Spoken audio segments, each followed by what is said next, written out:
Ya, assalamualaikum warahmatullahi wabarakatuh. Selamat berjumpa kembali di channel YouTube gua. Dan ini adalah video pertama ya di tahun 2022. Dan seperti biasa, gua akan kembali membahas tentang sepak bola.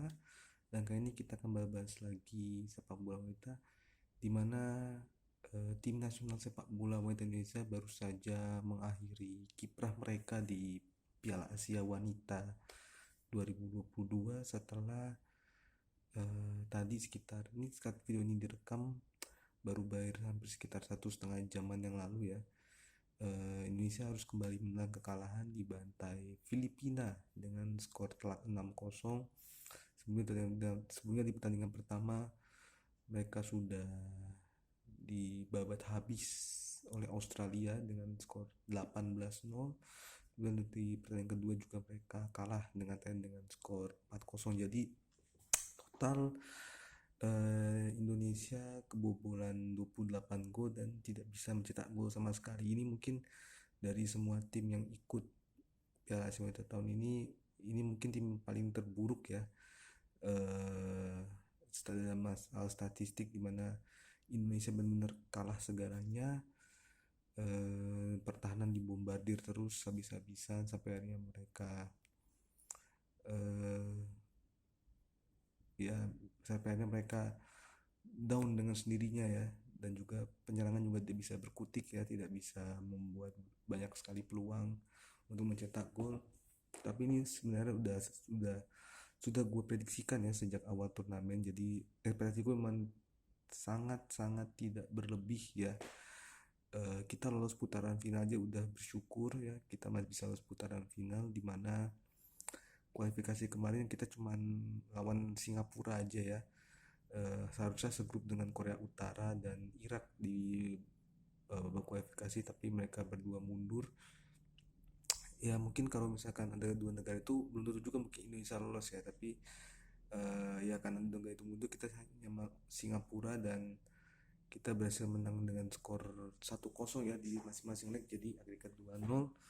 Dan ya level kita mungkin memang baru sampai Singapura ya. Jadi Indonesia, Singapura, Myanmar mungkin ya itu satu level sama kita. Sedangkan lawan-lawan kita memang kelasnya jauh di atas kita, bahkan ada yang mungkin ada 5 level kali atas kita ya. Kita tahu sendiri Australia itu salah satu tim terbaik di percaturan sepak bola wanita bukan cuma di Asia ya, tapi juga di dunia. Mereka bisa perform, bisa bersaing dengan negara-negara kuat macam USA, Kanada, kemudian ada England, Brazil ya. Mereka bisa compete, beda banget sama tim cowoknya yang ya begitulah. Tapi gue mau bahas tim cowok di sini. Kemudian Thailand juga dua kali ya lolos Piala Dunia Wanita, dua edisi terakhir di 2019. Memang penampilannya sekarang agak menurun ya, termasuk udah dikalahkan Vietnam kemarin di SEA Games. Kemudian di pengisian grup kemarin mereka juga kalah tipis 1-0 dari Filipina. Tapi ya Thailand is Thailand, salah satu tim terbaik di Asia Tenggara ya Thailand ya, mau cowoknya mau ceweknya. Jadi mereka membuktikan itu, mereka masih bisa survive ya, meskipun mungkin peluang mereka sekarang lolos selanjutnya mungkin agak kecil. Kita harus ngeliat grup lagi apakah mereka lolos sebagai peringkat 3 terbaik atau enggak. Kemudian juga Filipina ya, Filipina juga ya, Filipina juga di atas kita lah, karena banyak banget pemain-pemain yang berkarir di luar negeri, terutama mereka yang memang lahir di luar negeri ya. Sama seperti timnas cowoknya, mereka juga banyak sekali pemain keturunan, apalagi ditopang oleh pelatih baru mereka yang juga mantan pelatih timnas Australia ya, yaitu Alex Tajik ya. Ini memang dari sejak awal udah kebersihkan, kita pertama aja udah bersyukur ya. Jadi buat teman-teman yang bilang bahwa kita bisa lolos Piala Dunia, terus juga kita bisa lolos 4 besar segala macam, lupakanlah. Kita harus sadar bahwa level sepak bola kita itu masih terlalu jauh, ketinggalan banget ya. Setelah mungkin baru 5 atau 4 tahun terakhir ini baru mulai muncul lagi, berkembang lagi sepak bola kita setelah hampir selama 2 dekade kayaknya off ya. ya hasil ini udah sangat maksimal bagi kita gitu loh ya. Kita memang harus percaya proses tapi tidak membutuhkan waktu yang sebentar ya, ini waktunya lama banget, terutama buat kompetisi ya. Jadi salah satu alasan kenapa kita dibantai habis-habisan tuh karena kompetisi kita pun nggak jalan. Terakhir kali jalan Liga 1 Putri itu tahun 2019. Setelah itu karena Covid ya, kompetisinya belum jalan lagi. Kalah start lah sama, bahkan sama kompetisi. Gue nggak mau ngomong Liga 1 Liga 2 nya cowok ya, tapi untuk kompetisi Elite Pro Academy aja tuh udah kalah start cewek ini. Jadi setelah Covid ini memang seakan kembali kurang diperhatikan. Tapi ya sebenarnya banyak faktor juga sih ya. Kemarin juga pemain-pemainnya juga banyak yang dipanggil, juga beberapa di antaranya basicnya bukan pemain sepak bola. Ada yang pemain futsal kayak Rani Mulyasari ya, itu pemain senior. Kayak juga ada Molina ya, Molina Novrliani. Dan kiper utamanya itu Fanny ya, yang BTW main cukup bagus ya sebenarnya. Jadi salah satu dari sekian banyak pemain timnas ini yang main, salah satu yang gue appreciate adalah Fanny ya. Jadi di mana pertandingan melawan Australia dan Thailand, dia berapa kali melakukan penyelamatan gemilang, namun sayangnya tetap kebobolan banyak ya. Tapi fighting spiritnya patut dipuji. Basicnya dia pemain volley loh sebenarnya loh. Jadi ya mungkin harus adaptasi lagi dikit-dikit, tapi bagi gue untuk pertandingan kali ini, pertandingan pertamanya dia udah udah bagus. Terus juga tadi uh, backnya juga ya, mungkin kalau bisa misalkan bisa gue lihat pemain-pemain yang cukup stand out ya, itu pastinya di barisan kiper sama back ya, karena gelandang dan striker otomatis off ya, otomatis istilahnya gimana ya, ya nggak bisa berkutik lah ya. Yang kita pemain yang paling kita kenal itu Zahra Mudarifa juga nggak bisa buat apa-apa di nama ini, dia flop banget ya. Ya tapi kalau yang bagus tuh kayak Fanny ya kipernya. Terus tadi juga Rizka juga berapa kali melakukan penyelamatan setelah kebobolan 6-0. Terus di backnya kayak Shalika. Nah, saya ini membuktikan bahwa dia pantas lah direkrut ke luar negeri pas main bola, karena penampilannya juga cukup menjanjikan ya. Dengan level kita yang seperti ini ya, penampilannya udah cukup bagus. Apa lagi ya gue ngomong ya, Vivi juga bagus kemarin, Vivi Octavia Rizky.